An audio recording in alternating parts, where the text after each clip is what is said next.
Hi అండి అందరికీ. అందరూ ఎలా ఉన్నారు? అందరూ బాగున్నారు అనుకుంటున్నా. ముందుగా మీ అందరికీ ప్రైజ్ లార్డ్. ఎలా ఉన్నారండి? ఏం చేస్తున్నారు? ఈరోజు నేను నా డే వ్లాగ్ అయితే మీతో షేర్ చేసుకుంటానండి. ఎవరు కూడా స్కిప్ చేయకుండా చూడండి.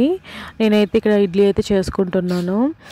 నేను ఒక్కదానికేనండి. మా హస్బెండ్ అయితే ఇంకా తిన్నరు. మా హస్బెండ్ వాళ్ళ కంపెనీలో ఉంటుంది కాబట్టి తనైతే మార్నింగే వెళ్ళిపోతారు కాబట్టి ఇంక అక్కడ చేస్తారు. నా ఒక్కదానికి కాబట్టి నాకు 4 సరిపోతాయి. 4 అంటాను కానీ 4 కూడా తినలేనండి. దాంతోపాటు కొంచెం రైస్ కూడా తీసుకుంటున్నాను కాబట్టి, అంటే ఫర్మెంటెడ్ రైస్ తీసుకుంటున్నాను అని చెప్పేసి నేను ఇలాగా ఒక 4 అయితే వేసుకున్నాను. ఫస్ట్ అయితే ఇలాగా, ఇది కూడా నేను ఇంట్లో చేసింది కాదండి, పిండి బయట నుంచి తెచ్చుకున్న పిండి. అది ఇంకా ఉంది కదా అని చెప్పేసి నేను ఇంకా అదే ఇడ్లీ కింద వేసుకుంటున్నానండి. ఫస్ట్ అయితే వేసుకొని ఒక 4 అయితే వేసుకున్నాను. ఒక్కదాన్నే కదండి, అందుకే ఇంకా చట్నీ చేసుకోలేదు. నా దగ్గర ఉన్న గోంగూర పచ్చడి అయితే వేసుకొని దాంతో కాంబినేషన్గా పెరుగన్నం కూడా కొంచెం పెట్టుకున్నానండి.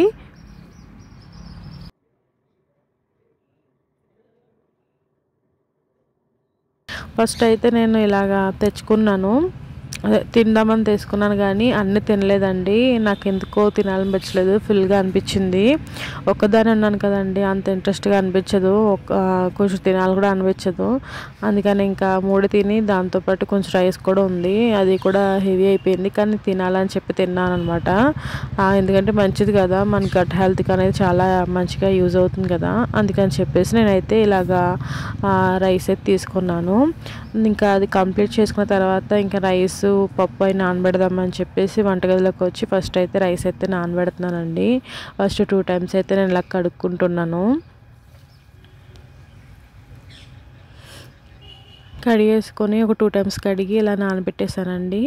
దాన్ని పక్కన పెట్టేసుకున్నా. ఇంకా దాని తర్వాత నేనైతే ఇలాగ పప్పు అయితే నానబెడుతున్నానండి. ఈరోజు పాలాకు పప్పు చేద్దాం అనుకుంటున్నాను.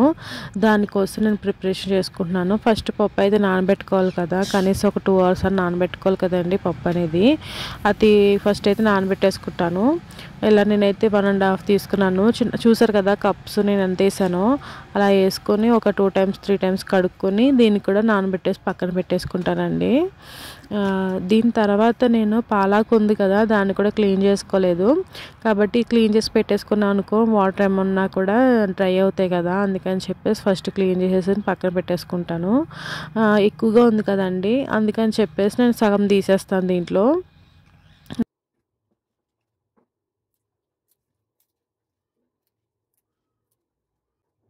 ఫస్ట్ ఇవన్నీ రెడీ చేసుకుని పక్కన పెట్టేసుకుంటే మనకి ఎంత కావాలో అంత తీసేసుకుని పక్కన పెట్టేసుకోవచ్చు కదా, అందుకని చెప్పేసి ఫస్ట్ తీసేస్తున్నాను. దాని తర్వాత నాకు పప్పులోకి ఎంత కావాలో అంత మాత్రమే రెడీ పెట్టుకుంటానండి. ఇక్కడ పప్పులోకి ఏమైతే అవసరమో అవి కూడా తీసుకుని పక్కన పెట్టుకుంటున్నానండి. ఇవన్నీ రెడీ చేసుకుని ఒక చోటన పెట్టుకుంటే మనకి ఈజీ అవుతుంది కదా. దాంతోపాటు ఆకు కూడా రెడీ చేసుకుంటున్నాను. ఈ కడిగేసుకుని ఒక పక్కన పెట్టేసుకుంటే నీళ్ళు అనేది డ్రైన్ అవుతాయి కదా, అందుకని పక్కన పెట్టేస్తాను. దాని తర్వాత మీకు తెలుసు కదండి, నేను టీ ఎక్కువ తాగుతానని చెప్పేసి టిఫిన్ చేశాక, అందుకని చెప్పేసి టీ అయితే పెట్టుకుంటున్నాను ఇక్కడ. టీ కంప్లీట్ చేసుకుని ప్రేయర్కి అయితే కూర్చున్నానండి. నేను ఈ మధ్యన మీకు సరిగ్గా ఇన్ఫర్మేషన్ అయితే ఇవ్వట్లేదు. ఏంటంటే నేను బైబిల్ గురించి ఎక్కువ చెప్పట్లేదు కదా. ప్రతిరోజు మీకు బైబిల్ గురించి కూడా కొన్ని విషయాలు నేను ఏం చదివాను, నేను డైలీ పోర్షన్ ఏంటి అనేది కూడా మీకు చెప్తూ ఎక్స్ప్లెయిన్ చేస్తూ వచ్చేదాన్ని. కానీ కొన్ని రీజన్స్ వల్ల, అంటే నేను అమ్మ వాళ్ళ ఇంట్లో ఉండడం, ఇటు అటు తిరగడం వల్ల నేనైతే మీకు సరిగ్గా ఎక్స్ప్లెయిన్ చేయలేకపోతున్నానండి. మీకు ముందు నేనైతే మీకు క్లియర్గా ఎక్స్ప్లెయిన్ చేస్తూ వీడియోస్ అయితే చేస్తానండి. నేను ఈరోజు ఏం చదివానంటే ద్వితీయోపదేశ కాండము లాస్ట్ అధ్యాయం అయితే చదివానండి. ఇందులో ఏంటంటే మోషే చనిపోతాడు. అయితే మోషే చనిపోకముందు దేవుడు తనకి ఏమైతే చెప్పాడో, ఏమైతే చేయమని చెప్పాడో ప్రతిదీ చేస్తూ వచ్చాడు. ఆ దేవుని ఆజ్ఞని ఎప్పుడు కూడా మీరలేదు. ఒకప్పుడు మోషే కూడా తన జీవితంలో దేవుని విడిచిపెట్టాడు. నేను చేయలేను, నాకు కుదరదు అని చెప్పేసి దేవుని కూడా వ్యతిరేకించాడు. కానీ లాస్ట్కి తన మాత్రమే చాలా పనులు దేవుని ప్రజల కోసం చేస్తూ వచ్చాడండి. అదైతే ఇన్ఫర్మేషను. దేవుడు చెప్పే ప్రతి మాట వింటాం మనం, కానీ చెయ్యము. దేవునికి వ్యతిరేకంగా జీవించి దేవునికి తగినట్టుగా కాకుండా మన ఇష్టానుసారంగా ఎప్పుడైతే మనం ఉంటామో దేవుడు కూడా మన మాటలు వినడండి. మనం చెప్పే ప్రతి ప్రార్థన కూడా జవాబు ఇవ్వడు. ఎప్పుడైతే మనం తగినట్టుగా ఉంటామో దేవుడు అప్పుడే మనల్ని కూడా కాపాడుతూ వస్తాడండి. నేనైతే నా ప్రేయర్ అయితే ఇలా కంప్లీట్ చేసుకొని ఇంకా బట్టలు అవి ఉంటే అవన్నీ నానబెట్టేసాను కూడా నానిపోయిందండి. పప్పులోకి నేను ఉల్లిపాయలు, పచ్చిమిర్చి ఇంకా అవన్నీ వేయాలి కదా, దాని తర్వాత ఒకటి కట్ చేసుకుంటున్నాను. ఫస్ట్ అయితే ఉల్లిపాయలు కట్ చేసుకుంటున్నానండి. ఉల్లిపాయలు కట్ చేసుకున్న తర్వాత పచ్చిమిర్చి కూడా 2 పచ్చిమిర్చి అయితే వేస్తున్నాను. దీంట్లో ఒక టమాటా కూడా వేయాలి. అయితే నా దగ్గర టమాటాస్ నేను తీసుకోలేదండి, ఎందుకంటే మళ్ళీ నేను ఊరెళ్ళాల్సి ఉంటుంది. దానికోసం అని చెప్పేసి నేనైతే టమాటాలు అయితే తీసుకోలేదు.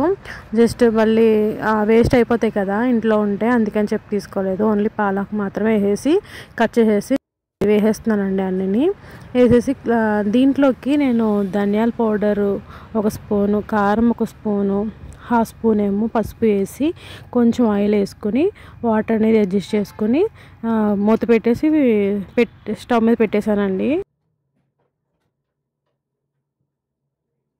అది కుక్ అవుతూ ఉంటుంది. ఈ లోపల నేనైతే క్లీన్ చేసుకుంటున్నాను. దాంతోపాటు గిన్నెలు కూడా కడిగేసుకున్నానండి. ఈ పనులన్నీ కంప్లీట్ చేసుకునేటప్పటికి పప్పు అయితే విజిల్స్ వస్తుందండి. ఒక 4-5 విజిల్స్ వచ్చిన తర్వాత నేనైతే ఆఫ్ చేసేసాను.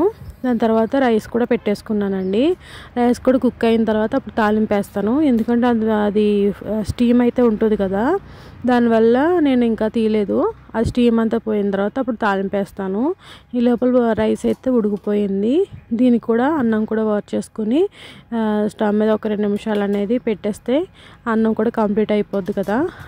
అది కంప్లీట్ చేసేసుకున్న తర్వాత బట్టలు అయితే ఉతికేసానండి.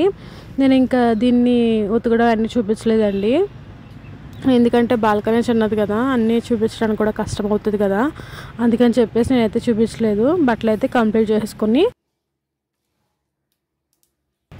తాలింపు అయితే వేస్తున్నాను. తాలింపు మీకు తెలుసు కదండి ఎలా వేస్తానో. దీంట్లోకి వెల్లుల్లిపాయలు కూడా లేవు, ఇంకా అవి తెచ్చుకోలేదు. ఉన్న వాటితోనే ఇలా తాలింపు అయితే వేసాను. జీలకర్ర, ఆవాలు, ఎండుమిర్చి వేసుకొని నేను తాలింపు అయితే వేసేసానండి. అన్నీ కంప్లీట్ అయ్యేటికి మా హస్బెండ్ అయితే వచ్చారు.